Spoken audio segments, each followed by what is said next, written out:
You're watching Spectrum on Air.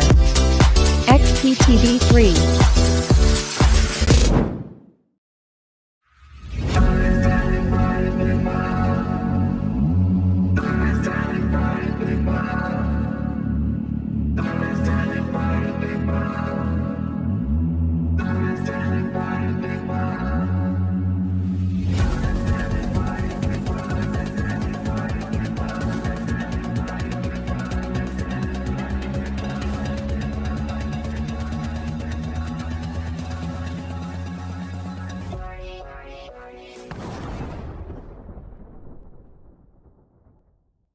Well, hello and welcome to another edition of The Interviews with me, Suzanne Letting, here on Let's Get It On. Now in the studio, you are in for a wonderful surprise. I have none other than a Grammy-nominated and an Estella award-winning artist that spans over 30 years. Calvin Bridges, welcome and hello. Hello, Suzanne. How are you today? We're very good. You're all the way over in Chicago, I believe. That's right. I'm in Chicago, the USA, and right now I'm all the way over in the UK. You're here in the UK? No. I mean via this medium. You are. You're in a living room with me. We're everywhere. That's right. Before we get into your music, I've been asked to ask you if you're a follower of the Chicago Bears and how are they doing? From Duncan. The Chicago Bears. Yes. Bears are doing very well at the moment, so we're just going to keep our fingers crossed and hope that things continue to progress. Calvin, I want to talk to you and I would like our viewers to understand more about your musical journey. 30 years is a long time in any business. So yes. Where did this all start for you? This all started for me, Suzanne, musically. I guess, as a kid, I used to hear my brother sing a little bit in the house, and there was always music going, and my mother always took me to church, so I was always involved with church choir singing and stuff like that. So we used to have, I can really start here as a great place. We used to have a venue called the Regal Theater in Chicago on the south side, predominantly black neighborhood. Every star under the heavens would come there every week. The Motown Review, all of the Southern Nashville acts, James Brown, everybody on Motown, and West Coast, East Coast, it didn't matter. And Suzanne, you could go and see live performances for $1.80. Yes. And they would show like this boring Western between every stage performance. So if you sat there long enough to stay for the Western, you could stay for the next show. You didn't have to pay anymore. And I would get there, I would see one show, then I would run down to the front so I could be in the first or the second row for the next show. And this is where I got the show business bug. The lights, the orchestra, the costumes, the tuxedos, the ladies in the gowns. It was amazing to see. And to see in the early years, I saw all of the Temptations, Stevie, Diana Ross, James Brown, Dionne Warwick, just every name you could name that was a big star. They played the Regal Theater. So that's where the bug got started. Then after high school, I joined a band. I was really started in secular music, although I got my first church job at the age of 9 years old. Gosh. I couldn't play. I know I couldn't play. But I said this, Suzanne, either the pastor was desperate for a musician or he saw something in me. I don't know which one it was. I think it would be the latter. I got my first job at 9, so I began to work in church along with seeking a career in secular music. So I did piano bar and things like that in, small clubs. But I got a break with a guy named Jerry Butler, and I began to do secular music on a higher scale, because we opened for Don Rickles, we opened for Ike and Tina Turner, we even opened for Bill Cosby. We had he had good connections.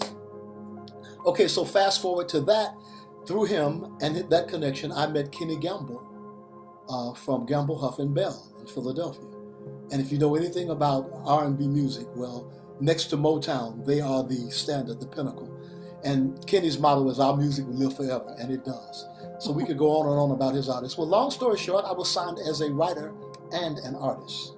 Wow. With Philadelphia International Records. But around this time, Suzanne, I was in church one Sunday morning, I was in my early 20s, yes. And I heard the pastor say, when we pray, we talk to God. But when we read the Bible, God speaks to us. Well, I said, I have never heard it put like that. And what does God have to say to me? Yes. So that started me to reading the Bible. And the more I read the Bible, the more I realized, well, first of all, the central theme and the main theme of the book, for everybody who doesn't know, is love. Bible teaches you how to love not only God, but how to love each other. So this is what I learned from the Bible. And I also learned this, that in life, everything has a price. Everything is political. So as I was doing very well in Philadelphia and living large, honey, I was driving around a white Lincoln convertible. I was traveling to every major port every weekend when I wasn't working, living large. Like I said, I was in my 20s. But the Holy Spirit said, this is going to be required of you later on, all these luxuries. So I went to Kenny Gamble and I said, Kenny, I would like to be released from my recording contract because I would like to sing gospel music. I felt that the greatest gift God had given to me was my voice. And because of what I learned through reading and studying the Bible, I wanted to give the message of God's love back to the world. And because I was in church and I was comfortable in that environment all my life, but that gave me a sense of mission. So that's how it all got started for me. And from that time, I went on to do projects with Patti LaBelle. We did a project for PBS called Coming Home to Gospel, where I had 3 songs that I'd written. She came in on my song, Come On In This House, the first song. Then Albertina Walker performed I Can Go to God in Prayer, which is another composition of mine. Then I sang one of my songs that was recorded by New Jersey Mass called Stand Up. So I had a very prominent place in that, and then they used my choir as one of the choirs for the backup for everybody. I mean, So it's one thing to have a very strong personal faith, but it's another to bring music to that faith, because music is the one thing that comforts us. And it's the one thing that gives us joy, sometimes gives us sadness, but also when you combine that with a longing and an internal faith, you've got a blessing. You've got double the blessings, haven't you? Because you've got That's the right. music, you've got the song, and you've also got the faith. And that leads me into the first song that we're going to listen by you, which you wrote, which is called There's a Candle. Now, I do strongly suggest you all get some tissues, because this is a very emotional song. It almost moved me to tears. And Calvin, tell us about this song. You wrote it. What was the inspiration behind it? It's such an important message, I think, for today, for everybody today. Well, let me say this first of all. I wrote this song with a young man named Ture Os, who is the leader of Oslo Gospel Choir, which is probably the most successful and notable choir throughout Europe. Ture and I have written many songs together, and Ture writes beautiful, beautiful melodies. And he asked me to do an English lyric for this song. And as I began to listen to the song, you hear the beauty and the arrangement and all that's going on there. And just images began to, I write by inspiration of the Holy Spirit. So as images come to me, as thoughts come to me, I call them spiritual downloads. So I don't really take credit for what I write. It all comes to me and through me. So this song is a very intimate look at the night that Jesus was born. Night falls in Bethlehem and the stillness fills the air. But only wise men know that the heavens show a majestic royal star. And Jesus is the light of the world. That light that they saw was Jesus. And as the glory enters in, angels begin to sing and usher in his coming. And when we embrace that gospel message, when we are seeking that higher place of love, the angels will come and help us, and they will lead us and guide us into that light. So it is Jesus, the light of the world. Well, let's have a listen, because you're going to love this. And this is perhaps, if you haven't heard Calvin's voice and Calvin's music before, this is a wonderful way to introduce you to his music, because it is absolutely breathtaking. So let's pause for a minute and let's have a listen to this.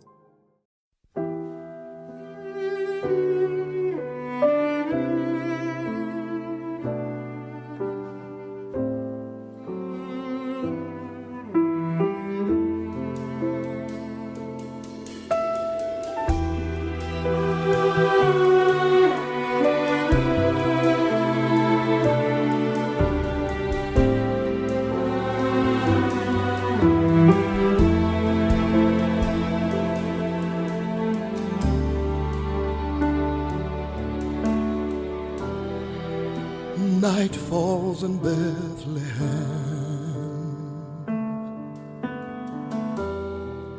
there's a stillness in the air.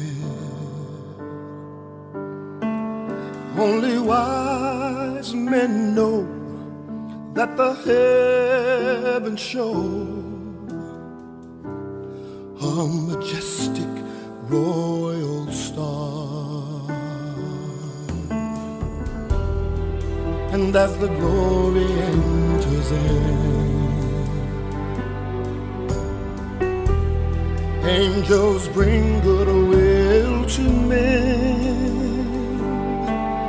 and the darkness knows that it soon must go. Light has come, let sun shining. There's a candle glowing in the darkness. Lead us to our Father's love. Awesome wonder, piercing through the darkness. It is Jesus, the light of the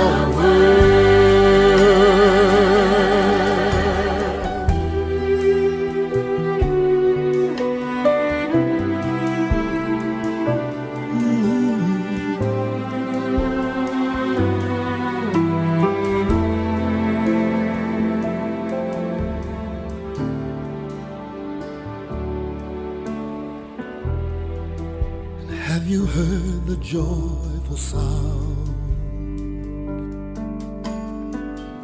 Spread the message all around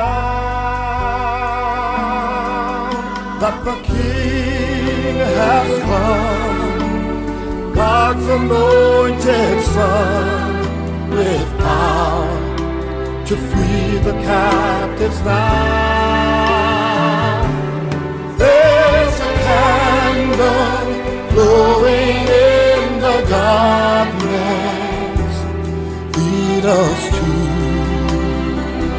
our Father's love. Awesome wonder, piercing through the darkness. It is Jesus, the light of the world. There's a candle glowing in the darkness. Lead us to our Father's love. Awesome wonder, piercing through the darkness. It is Jesus, the light of the world.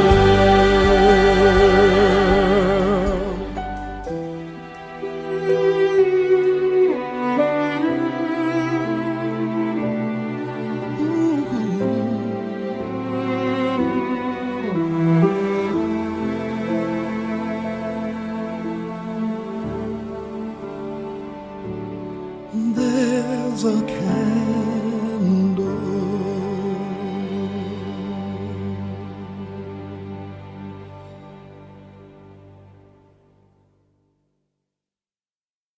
You see, Calvin, I don't know anybody who could not be moved by that song. I really, it resonates, and it's such a powerful message because the world at the moment is in such turmoil everywhere, isn't it? Yes. We need a light, we need a guide somehow through all of this muddle that we seem to have got ourselves in. Yes. It's a beautiful song that I don't think anybody could ignore the sentiments behind it. Well, praise God for using me. That's all I can say. I can't take any credit for any of it.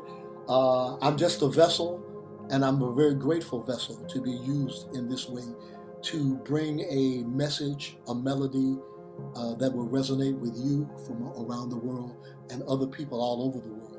Absolutely. It's a great honor. Another favourite artist of mine who I've loved since I was about 2 years old is Cliff Richard. Now, Cliff Richard did a similar thing to you. He became at a point where his Christianity took over, and he decided that he was going to devote his life to his Christianity, and he successfully blended his gospel singing and his Christianity and his musical life. So he blended the two, and in a way you have trodden that path, and it was a very brave move in your 20s to make that stand, wasn't it? Yes, it really was. And as I look back on it, you look with your intellectual mind and you say, boy, you must have been crazy. I was in the president's office. I was living in his house. I was driving his car and everything about, that whole situation. But I walked away from it. And here's the good part. I haven't looked back since, Suzanne. I have not looked back. I have not had a regret, because so many of my contemporaries of that day and age, they lived large, they lived fast, and now they're gone. Yes. And I'm talking about luminaries like Natalie Cole, yes, and who she was married to, her husband, Marvin Yancey, who wrote, "This will be an everlasting love."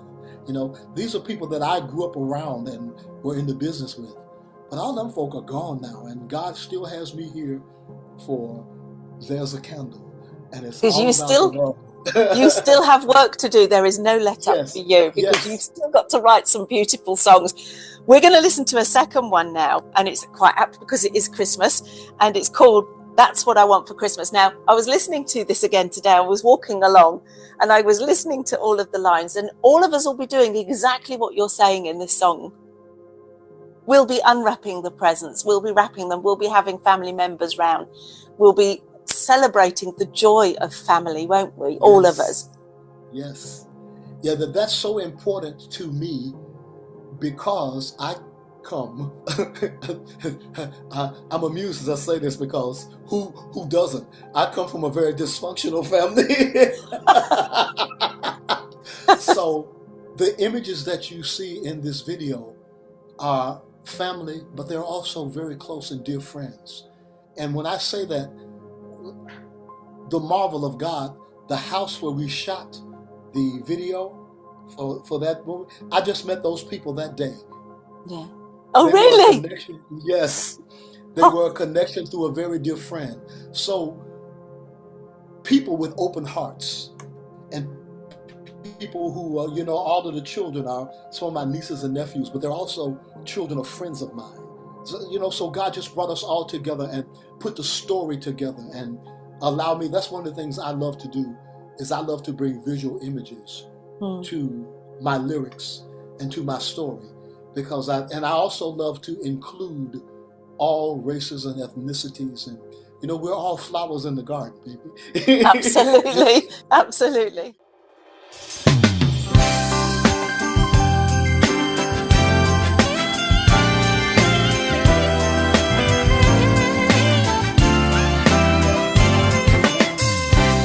And love for my brother, and some shelter from the storm. Understanding would be mellow, to know you're safe and warm. A special Christmas blessing to keep you through the coming year. That's what I want for Christmas, and every day of the year. Merry Christmas, Merry Christmas. Plenty stockings filled with candy, lots of presents round the tree. The smiling faces of our children, and we feel the glow of peace. And glad eyes for the babies. Christmas morning celebrate. Don't you be late. That's what I want for Christmas. Love every single day. Merry Christmas, Merry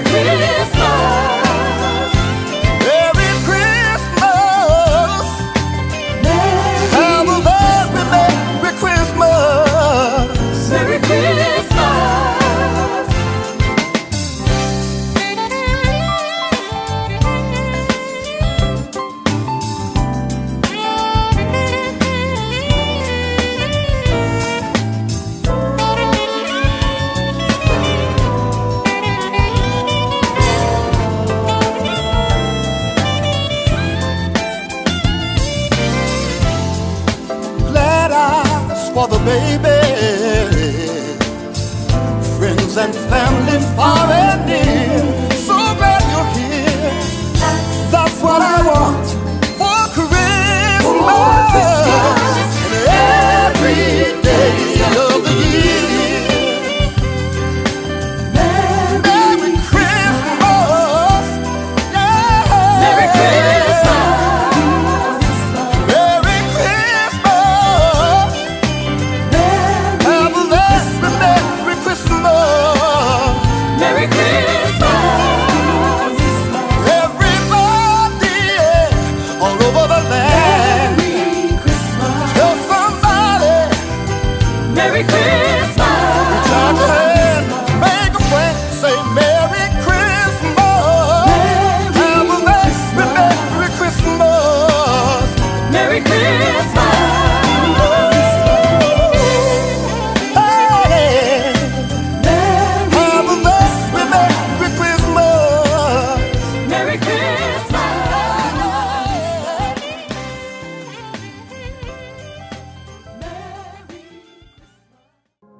Calvin, singing in church or in a gospel setting or Christian setting or a mosque or wherever you are, there can be no doubt, can there, about the collective energy of people coming together in peace? Oh, most definitely. You know, this is one of the strongholds, one of the major platforms of my ministry.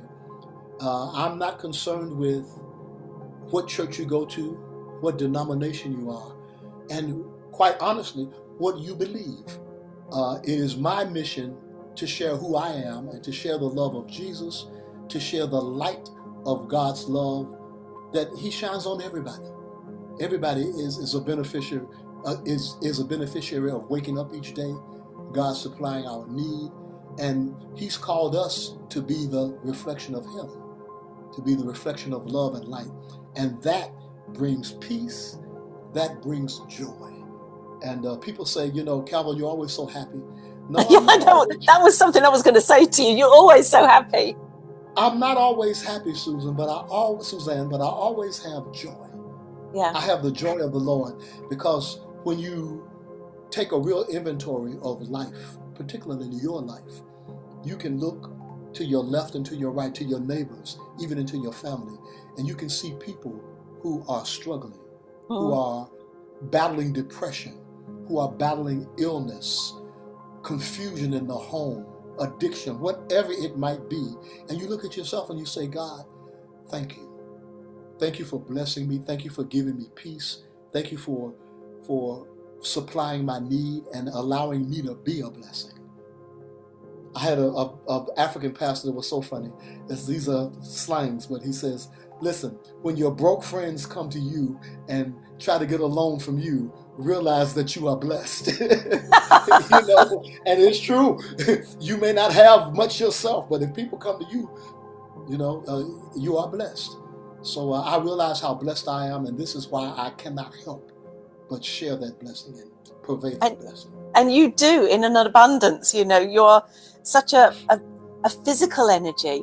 And then, of course, as you said earlier, you know, you've been blessed with the most beautiful voice that just soothes you. It's almost like a blessing. The minute you start singing, you hear your voice, and whatever's going on in the world, and I implore you to listen to Calvin's songs, is just put them in.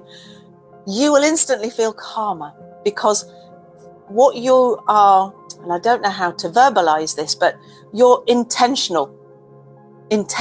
is for somebody to feel blessed when they're listening to you. Yes.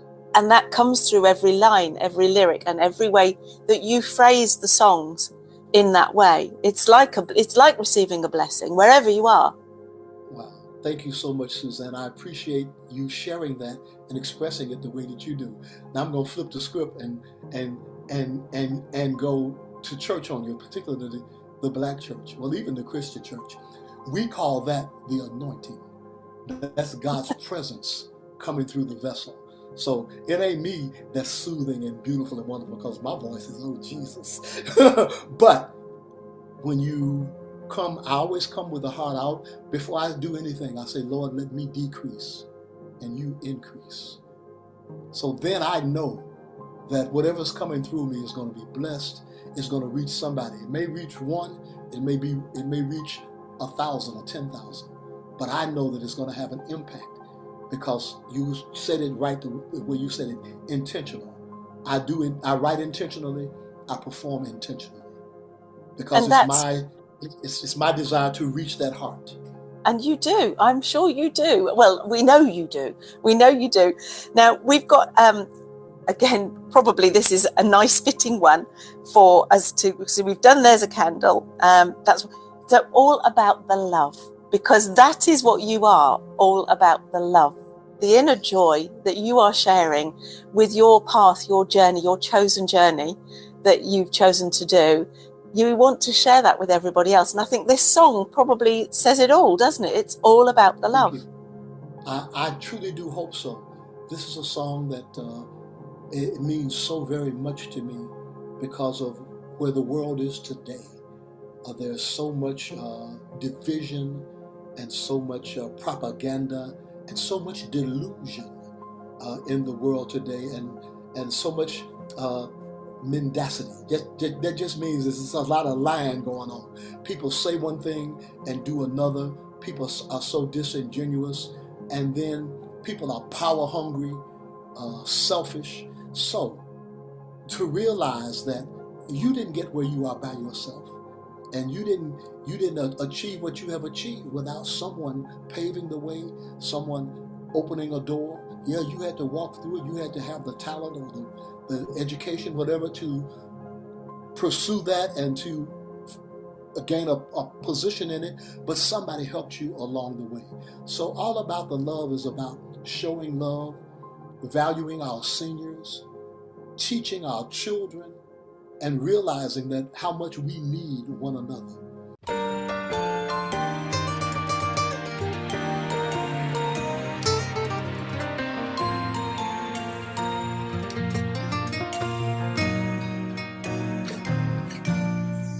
From our first breath in time into eternity we go. No reason or no rhyme. We merge into life's flow. A mother's warm caress, the heartbeat of her breast. A father's smile when we have done our best. It's all about the love flowing from my heart. It's all about the love you showed me from the start. The love we give away, much more than words can say. It's all about the love. The quest for us to be our own diversity. The lessons that we've learned, even the bridges that we've burned, give a reason to our thoughts, the eyes through which we see. A heart that learns to give even more than it receives. It's all about the love that's there for you and me. It heals my wounded heart and sets my spirit free. Learning how to live and teaching to forgive. It's all about the love.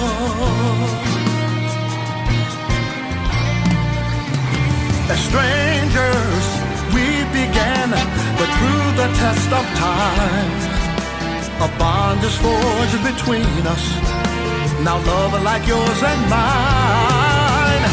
Love's perfect sacrifice, ageless, evergreen, treasure of a lifetime, much more than anything, more than anything.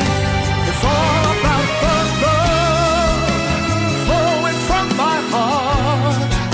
It's all about the love you showed me from the start. The love we give away, much more than words can say. It's all about the love.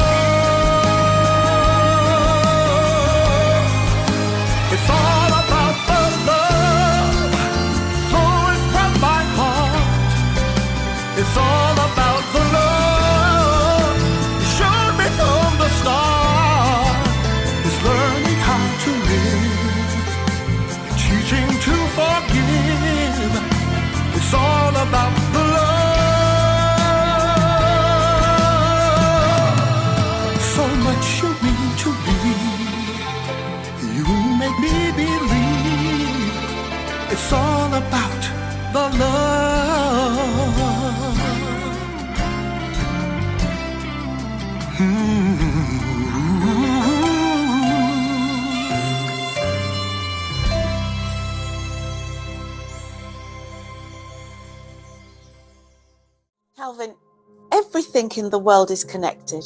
Everything from nature all the way through our oceans, the air that we breathe. Yes. Every living thing has a connection to one another. And it's something that in the age of technology, in the age where everybody's on their phones, they're not talking to each other, they're kind of just talking at each other. There has to be a time, doesn't there, when everybody just stops and thinks about, you know, the world that they are connected to. And if every single person did it on a singular level, I know we've got politicians and people in control, but slowly but surely they're all being winkled out, aren't they? They're all coming to the surface, and they're all being found out and eradicated, you know.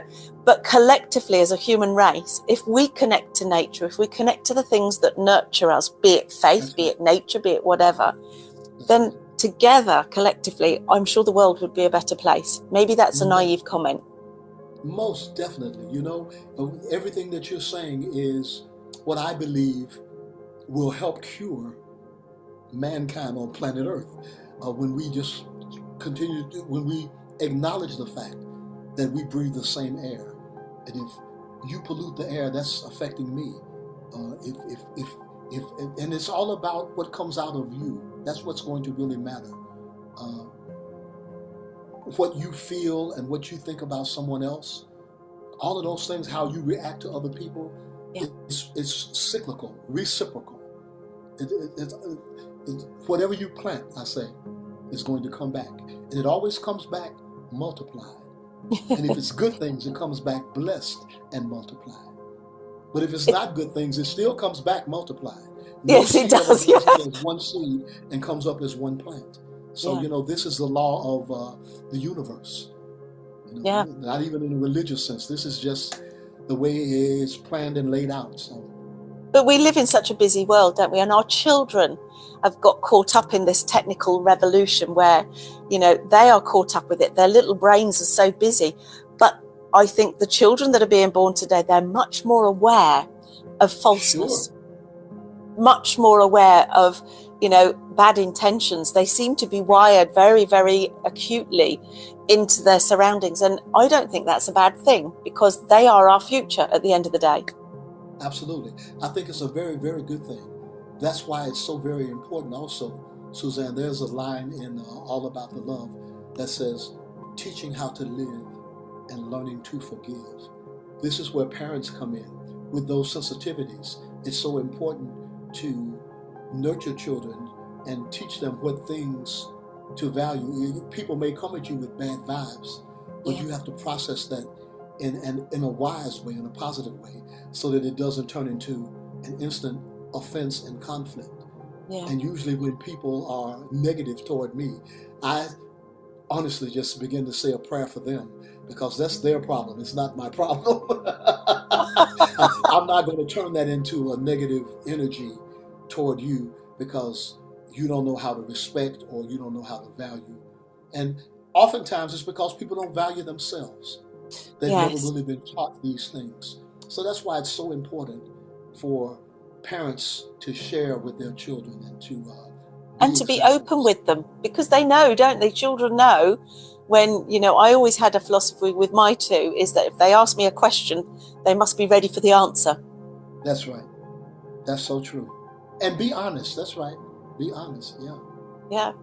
Going back to your earlier years, and I mean, the amount of artists that you've sung with and that you watched and I mean, you know, we would all dream of being in an audience with, in fact, I was with Diana Ross. She came over here. What an amazing lady for her age, you know, to be getting up on stage doing what she does. It was incredible. She's over 80 and she brought her daughter on stage, which was absolutely lovely.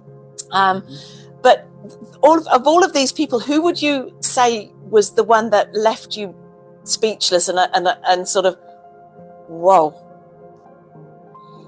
Oh, God, let me see. I'm not easily starstruck, but I will say this. I think that the greatest impression upon me from a career standpoint would have to be Patti LaBelle. Because Well, that's on the secular side, but then on the gospel side, that would be Albertina Walker, that would be Yeah. Jesse Dixon. But Patti LaBelle is such a giving.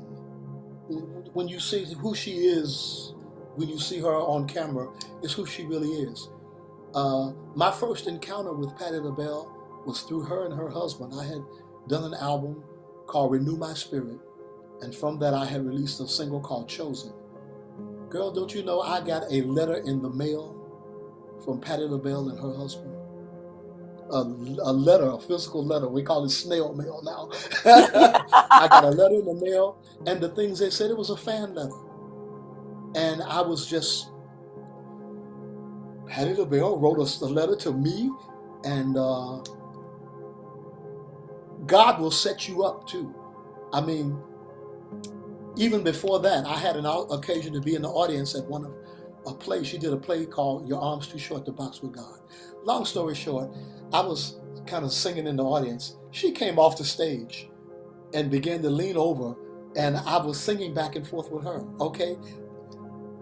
Fast forward years, even after that, I did a performance with Albertina Walker, was Grammy nominated for my song, Spread the Word. We performed that song live at the Grammys. So after the performance, there were, when other people go up, there are seat fillers. So I was brought down and I was sat on the front row, almost on the aisle. Well, honey, across the aisle from me was Patti LaBelle. And then down this row from them was Michael Jackson and Quincy Jones and all of these great celebrities. Okay, so that was around 1986, 87. I can't remember exactly. 1991 was when I got this letter from them, and they hired me to do the music for this PBS special, public broadcasting special, Going Home to Gospel, starring Patti LaBelle. So God had put me in place years and years prior, leading up to this. So I have a great history with Pat. And again, a person who is, I don't know anyone who's more giving, who's more loving. She'll share with you. She'll cook for you. She'll care for you. So it was a great experience, a great impact. Now, Albertina Walker taught me to treasure traditional gospel music. Because for the 30 years that I've been traveling throughout the world, this is what people love most about what I do. The songs that you've been talking about, I love, especially by contemporary audiences and younger people, but it's those songs, the hymns and the older gospel songs. These are songs that will never die. No. This music will never die. It'll always be Precious Lord, Take My Hand, even up to Oh Happy Day. These songs have a life that I have to do those songs on every performance. And an energy. And my audiences can be from 8 years old babies to 80 years old singers. So I want to do something for everybody in the concert. When are you coming over to the UK? Okay, so I was blessed to meet a group called the London International Gospel Choir when I was in Kenya in July. They were also there, and we began to do some dialoguing. And then I have a great choir in Sweden, in Stockholm, that I've been working with for many years. They asked me to put them in touch. So we've actually been communicating about trying to do something in May. So we'll see what can happen if things continue to progress. But I would so much love to come there. The last time I was there as a tourist. I saw the Tina Turner, Tina the Review in the West End. It was amazing. The energy was amazing. The Gardens? I had just the best time while I was in England. How wonderful that connection's already starting. So we can see now, can't we, that things are conspiring. They are conspiring. Yes. Now we're going to listen to another song. And this is called Don't Believe It. Now there is a little story that you were telling me before we came on air about this song. So don't we mention that it was a deliberate way of creating this song? Yes, it was very deliberate. There was great controversy, and I alluded to earlier that everything is political. So to say, I must admit I had an ulterior motive writing this song and putting it together the way that I did. You know, some years ago there was a lot of controversy about Robin Thicke's what's the name of that song? It's called Blurred Lines. Blurred Lines, yes. There was a big thing about Blurred Lines and Marvin Gaye's big hit, You Just Got to Give It Up. So anyway, that it was a ripoff, you know. So I said, you know, this is, first of all, it's awful. I thought it was awful. The whole situation was awful. But I says, what I'm going to do is I'm going to take bits and pieces from Marvin's song, and I'm going to take bits and pieces from Robin Thicke's song, and I'm going to create my own song. So I'm sitting in church one day, and I heard the preacher. His text was from Philippians 1:6. He who has begun a great work in you will finish it until the coming of Christ. So that message resonated to me in this way, that he says, if God has given you a vision, a ministry, a commission, don't let people tell you you're not smart enough, or you're not connected, or you don't have the education, you don't have the means. Don't let people, we call it the cold water committee, don't let people throw cold water on your fire. So the song "Don't Believe It" comes out of the text comes out of, don't let people squash your dream. Don't let people put out your fire. Yeah. Don't believe a lie, because if God said it, you can do it. And then I go to what we call here in America. I don't know what you call it over there. We go to Ebonics. I know it's not proper English grammar, but I say, if God didn't say it, then don't believe it. So don't believe a lie. And then, you know, God gave me great visuals with the video. I don't know if I sent the video, but it's like a cartoon, Adam and Eve in the garden. As I progress with the song about the serpent deceiving Eve, you know, and people starting rumors, don't believe a lie. Don't believe it if God didn't say it. So that's what that's about. Hey, now.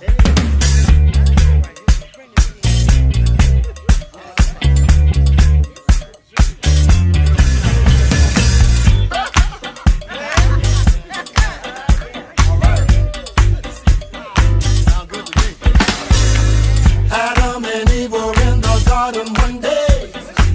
The serpent came around and began to say, the taste of sin is good, just give it a try. Just eat a little bit, you surely won't die. And when they took a bite, their eyes were open wide. That's when the world conceived the birth of a lie. Hey! Don't believe it. Don't believe a lie. Don't believe it. Don't believe it when you hear a lie.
Alvin, that was such a cheeky song, but it was one that you just had to dance to, didn't you? You know, you. Oh yeah, we designed it for that purpose. I wanted it to be fun, and I wanted the message to be fun, and it's what they call a parody, maybe. So yeah. Karma. I love the way you said it's cheeky. That's a very British term, cheeky. Yeah. We were talking earlier about you coming over to the UK, and I do have a really lovely venue. I live by the coast, so it's very cold because it's on the east side of the UK. So it can be quite cold, but in the summer it's wonderful here. And I have a wonderful farm, which is a working farm, but they've got different venues that they are trying to diversify because British farmers are really struggling. Lots of reasons, but they are struggling. But I have a beautiful venue that's a big barn. So if you and your choir, decide to come over, I have the venue for you. That would be wonderful. That's amazing. That's amazing. Sure. I will definitely keep that in mind, and we'll get to work on that. That sounds wonderful. We'll get to work on that. Wonderful to be able to sing in a big barn. That's where Jesus was born. If it's meant to be, it will happen, won't it? Watch this space. That's so true. It's meant to be. Watch this space. So for our sort of younger viewers and generation, they are having a tough time at the moment because the adult leaderships in all over the world are not giving our youngsters clear messages about looking after one another. Schools are doing a marvelous job considering the backdrop that they're working against. What would be your message to the young people of the UK and wider? My message, wow, this is a question that I've never been asked before in this particular manner. So what really comes to my mind and my heart is, in the midst of the noise, there's so much noise in the world. And I mean that by chaos, by news, by propaganda, and so much falsehood on the internet. I would encourage every young people to begin to look within and find a spiritual center, find a spiritual place, because if you do that, you will not be consumed by the noise, because sometimes all you can hear is the noise. But if you don't know how to tune out the noise and realize that you have a purpose in life, that there's a season for things, and things may not be going how you want them to go now, but keep on hanging in there, keep on being the best you can be, learn to be authentic, find what it is that's your passion, because this is what helps propel your life when people around you do and when they don't. And all your life they will and they won't, But if you know who you are, if you are and honest with yourself, I would say learn whatever that passion is, learn about it. If it's music, learn the music business. Don't just be a great performer. Learn the ins and outs of what it takes to be successful in whatever field. Because whatever it is that you have going on, nothing and no one is going to propel you further and faster than yourself. It's a very, very important lesson, that is, and it's often that trusting oneself, one's inner belief, one's inner strength is something that we don't teach our children to do. Sometimes it's frowned upon, isn't it? It's almost like you must do as we say, rather than a child going, yeah, but I don't feel that resonates with me.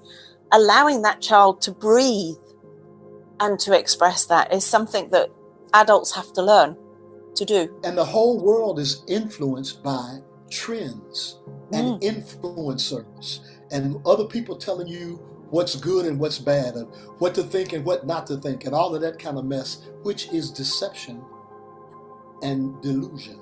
Yes. And it adds to the noise, and it keeps you from having an identity, which is why there's so much suicide among the young and the old, because people don't know how to value life and value themselves by them through. So thank you for that question. It was an amazing question. I've never been asked that in that way, because I'm usually always asked about what would you tell young people about careers and stuff, but about themselves, about who you are. This is an important topic. Yes. And it's not taught. No, it's not talked about. And it's sometimes in schools, there are some wonderful teachers who are inspired teachers who have insightful intuition. And Yes. there are a lot of children who are labeled disruptive or they're unteachable, but actually it's because they're not being listened to.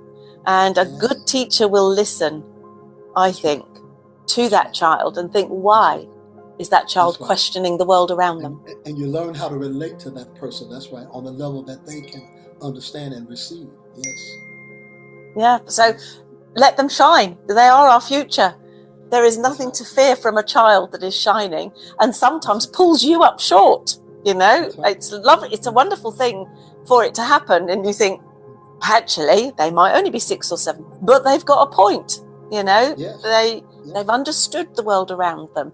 So rather than frown it, let them blossom, let them shine. You know, at the end of the day, they are our future. We have to trust in them, don't we? Because they are one day. And be that example that can guide them and show them, rather than try to make them do it, because, you know, that's when you lose so many of them. But that's it. Just be that example. Walk in front of them in the way that you try to teach them. Absolutely. We're going to listen to another song. And again, this is one that you've written, I believe, which is called So Easy to Love. So tell us a little bit about this song. Well, so easy to love. Wow, so easy to love. You know, first of all, I'm so grateful to God because he's given me that ministry of love and inclusion. So we have what's called here a potluck, which is, I don't know if you have that in England or what you call it, where everybody brings a dish and friends and family come over. Everybody cooks something. Oh, yeah. Come over and have, okay. So we were at a potluck and we were at the end of it and we were getting ready to go home, cleaning up and everything. And there's a very dear friend of mine, Gloria Cotton, which you should get her stuff. She's all over the internet beginning. Her background is in diversity and inclusion, and she teaches multi-generation. What am I trying to say? She teaches big corporations about how to get along with each other, how to employees how to get along with each other. So anyway, Gloria, we're leaving the event, the gathering, and Gloria was carrying a big box, and I said, Gloria, let me help you with that and take it to the car. And she put her hand on my shoulder. She said, Cal, you are so easy to love. And wow, it touched my heart in a way. Gloria has traveled the world with me and sung with me. A fantastic vocalist, coloratura soprano, so she just wows audiences. But she's the sweetest, dearest person on the earth. And that phrase, you're so easy to love, just went all through me. The next day I went to church. I was sitting on the second row. While I was in church, lyrics were coming to me. You're so wonderful, so beautiful. Sunshine and laughter and music. And I'm just sitting there writing while I'm in church and stuff. And this song is about Gloria. All of these things that I've written. When your face I see and you smile at me. When we're together so happy. You are so easy to love. But then once I shared all this with Gloria, she said this, which is so important. She says, well, Cal, you know, I thank you for thinking that about me, but I want to be the person who is so easy to love. And, you know, not just me singing about someone else. I want to be that person who is so easy to love. So that's what this song is about. That's where it came from. And then, you know, I'm always going to sneak some scripture in there. So in the bridge, it says, you are the one who sees me. Love unconditionally. Could never do without you. I cherish and adore you. There's a Bible story where Hagar, which was Abraham's concubine. Well, long story short, Abraham's wife Sarah, there's so much soap in the Bible. Abraham's wife Sarah got jealous and said, you got to put this woman out, this Egyptian woman out. So God said, listen to your wife. So he put Hagar out and her son Ishmael. And she was out in a desert place. And they had run out of food and water, so she thought they were going to die. So he put her to sleep.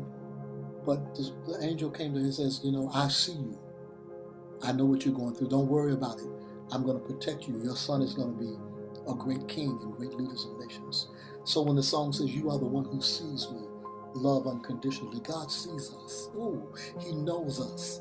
He has good thoughts for us. So always remember those things in being so easy. God is so easy to love when you know him. what I love, and it's so beautiful, is that the way you write songs are so universal, because even if you weren't a spiritual person, you would be moved by the lyrics within your song. So they are gospel songs in a way, but they're not gospel songs. They're so universal, and Yes. anybody could interpret them in any way that they want to, but not feel, I'm going back to that blessing of your voice and your lyrics and the intention that's within them. So let's have a listen. Let's have a listen to So Easy to Love.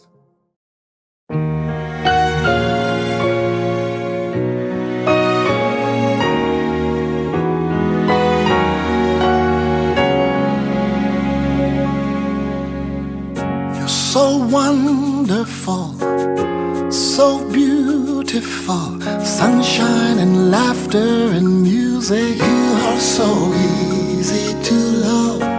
You're my best friend, always understand, open and honest and giving. You are so easy to love. When I'm near to you, even close to you, you lift me higher, I'm brighter. You are so easy to love. Your love is so faithful, tender and kind.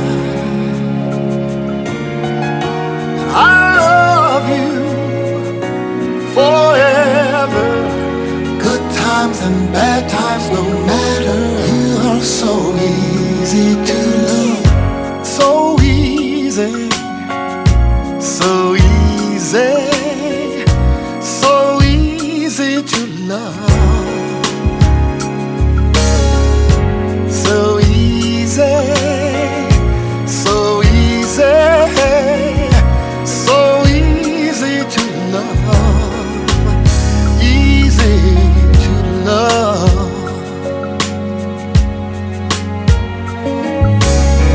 When my up is down and you come around, you lift my spirit, I feel it. You're so easy to love.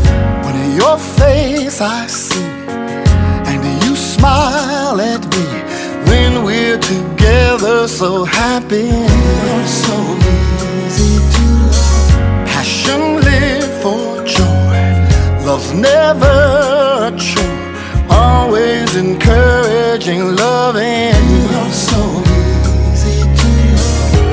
You save me, you raise me, safe in your arms, yeah. And I love you forever, good times and bad times, no matter. You are so easy to love. You are the one who saves me. Love unconditionally. Will never do without you. I cherish and adore you. So easy, so easy, so easy to love.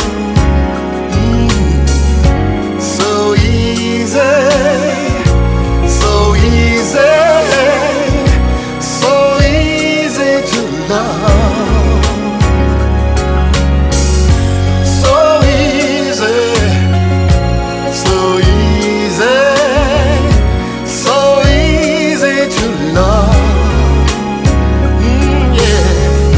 So easy, so easy, so easy to love, easy to love,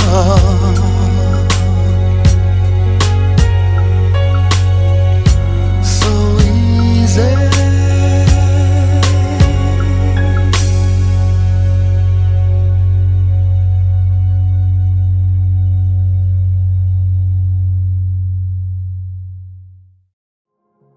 Calvin, if people want to know where to find your music, where do they go? How do they find you?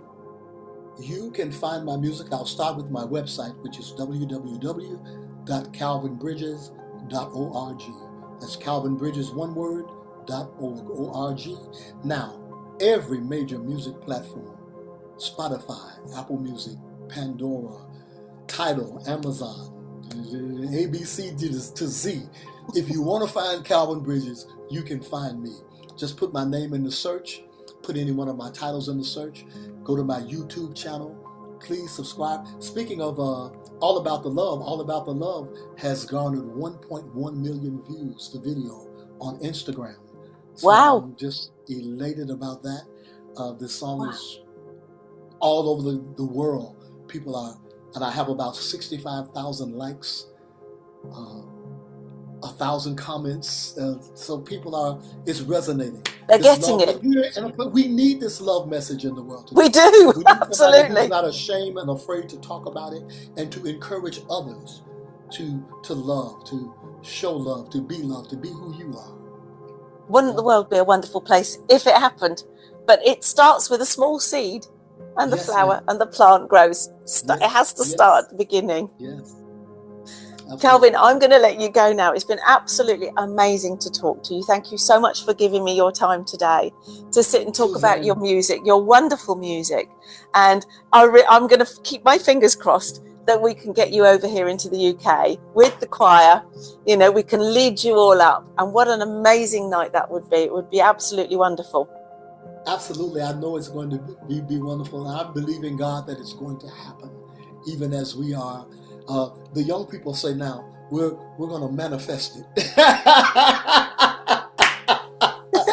That's that universe intent. That's right. Universe intent. And let me say thank you to you and to everyone listening, to your audience. Thank you for sharing your airwaves with me and for sharing my music with so many thousands who don't know anything about me, but God is yet moving. He's opening doors, and He has great things in store for you. I want you to know that. I have a song called Chosen, and that song is about being a witness. But I want you to know that every person listening to me, you have a divine assignment. There's somebody's life that you've been ordained, that you've been assigned to touch. Nobody can touch them but you, because that's your assignment. You are chosen, just like I'm chosen. So take that with you and know that God has not forgotten you, and great things are in store for your future, especially if you keep your eyes on the prize. We've already manifested. We just need the date now, don't we? That's right. Faith without works is dead, the Bible says. So we got to work at it. We got to keep on. We will indeed. Calvin, thank you so much. As I say, it's been an absolute pleasure. I knew we would have a lovely conversation, because it's not very often that I get to talk about faith. And no matter what your faith is faith. It doesn't matter who your God is. Faith is faith. It's an inner belief, isn't it? And it's so nice to be able to breathe that on the airwaves with you. So thank you. Thank you. Thank you, Suzanne. Bless you and bless everybody. Merry Christmas, happy holidays, and God bless you. I love you.